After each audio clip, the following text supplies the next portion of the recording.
Hi everyone, welcome back to my YouTube channel. दोस्तों, आज हम बात करने वाले हैं टेंस की।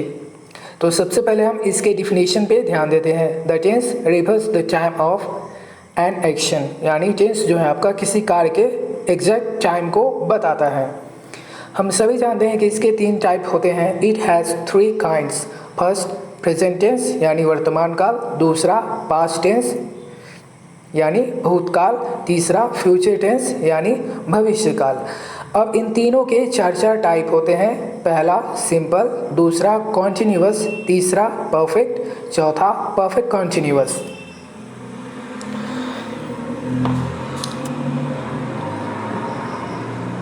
सबसे पहले हम पढ़ते हैं सिंपल प्रेजेंट टेंस।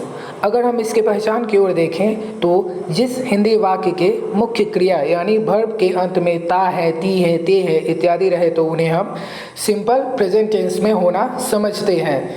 एग्जाम्पल के लिए विराट कोहली क्रिकेट खेलता है, इसके अंत में क्या है? ता है। सेंटेंस के अंत में ता है, तो ये आपका सिंपल प्रेजेंट टेंस में है। दूसरा मैं तुम्हें जानता हूँ, ये भी क्या है आपका सिंपल प्रेजेंट टेंस में है। अगर हम इसके स्ट्रक्चर की बात करें तो अफर्मेटिव का स्ट्रक्चर होता है subject plus V1 oblique V5 plus object. Example के लिए मैं तुम्हें जानता हूँ, आई नो यू। अगर हम V1 की बात करें तो हमारा V1 यानी होता है to play, to eat, to read, to walk etc। आगे चलते हैं इससे। V5 का मतलब होता है verb plus S oblique E S, जैसे कि goes, eats, plays, works etc। जब किसी वर्ब के अंत में S, S H, C H O, X etc रहता है तो वर्ब में ईएस जोड़कर V5 बनाते हैं। एग्जाम्पल के लिए गो, इसमें क्या है? ओ है, तो हम इसमें ईएस जोड़कर V5 बनाए हैं। वॉच, इसमें क्या आपका CH है यानी ईएस लगेगा, ईएस लगाकर V5 बनाया गया है। स्मैश, ये भी क्या है आपका अंत में SH है, तो इसमें भी ईएस लगा के V5 बनाया गया है। दोस्तों, अब हम बात करते हैं फर्स्ट पर्सन की। फर्स्ट पर्सन आपके 2 ही होते हैं, आई और वी। वहीं सेकेंड पर्सन यू होता है। Third person he, she, it, name, noun, somebody, anybody etc होता है। V1 का प्रयोग फर्स्ट पर्सन, सेकेंड पर्सन और थर्ड पर्सन प्लूरल नंबर के साथ किया जाता है। एग्जाम्पल के लिए आप स्कूल जाते हैं, इसका हो जाएगा you go to school. You क्या है आपका सेकेंड पर्सन है। यू आपका सेकेंड पर्सन है, इसलिए हम यहाँ पे गो यानी V1 का यूज़ किए हैं, यू गो टू स्कूल।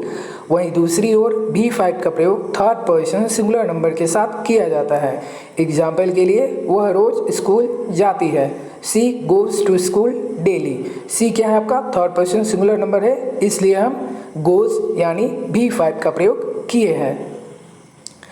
अगर हम इसके नेगेटिव की बात करें तो हमारा हो जाएगा subject plus do does plus not plus V1 plus object. Example के लिए वह रोज़ स्कूल नहीं जाता है, he does not go to school daily.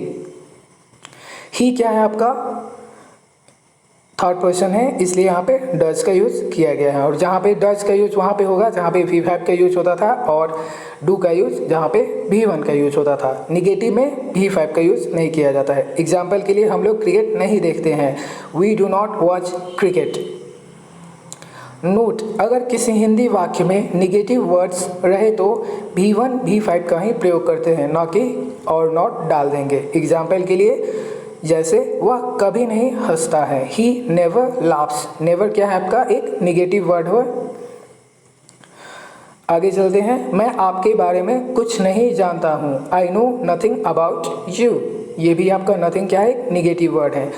अब हम इसके इंट्रोगेटिव की बात करते हैं तो हमारा स्ट्रक्चर हो जाएगा do oblique does plus subject plus V1 plus object plus question mark. Example के लिए क्या वह बाजार जाता है, does he go to market. जब भी किसी हिंदी सेंटेंस में शुरू में ही और स्टार्टिंग में ही आपका क्या लग जाए तो वो आपका इंट्रोगेटिव सेंटेंसेस होते हैं। Does he go to market.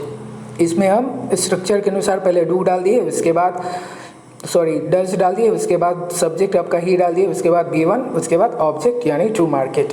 अब हम ध्यान देते हैं WH क्वेश्चन पे। स्ट्रक्चर हमारा हो जाएगा WH plus do does plus subject plus V1 plus subject plus question mark. Example के लिए, आप कहाँ रहते हैं, where do you live. Structure के अनुसार सबसे पहले हम WH क्वेश्चन में से जो हमारा सुटेबल होगा उसको डाल दिए, वेयर हो गया, उसके बाद आपके साथ डू लगता है, डू डाल दिए, उसके बाद आपका सब्जेक्ट आ गया यानी सब्जेक्ट है आपका यू, वो भी डाल दिए, उसके बाद V1 यानी लीव। दूसरा एग्जाम्पल, आप क्या करते हैं, what do you do. Simple है, वैसे ही है। अब एक नोट पे ध्यान देते हैं। WH कभी कभी क्या होता है कि आपका WH क्वेश्चन जो होता है डायरेक्टली सब्जेक्ट के रूप में यूज हो जाता है, तो वैसे हम बनाने के लिए इसमें डू डज एक्स्ट्रा नहीं डालेंगे, तो हमारा होगा WH plus V5 plus object. Example के लिए, कौन यहाँ आता है, हु कम्स हियर, यह कौन बोलता है, हु स्पीक्स दिस।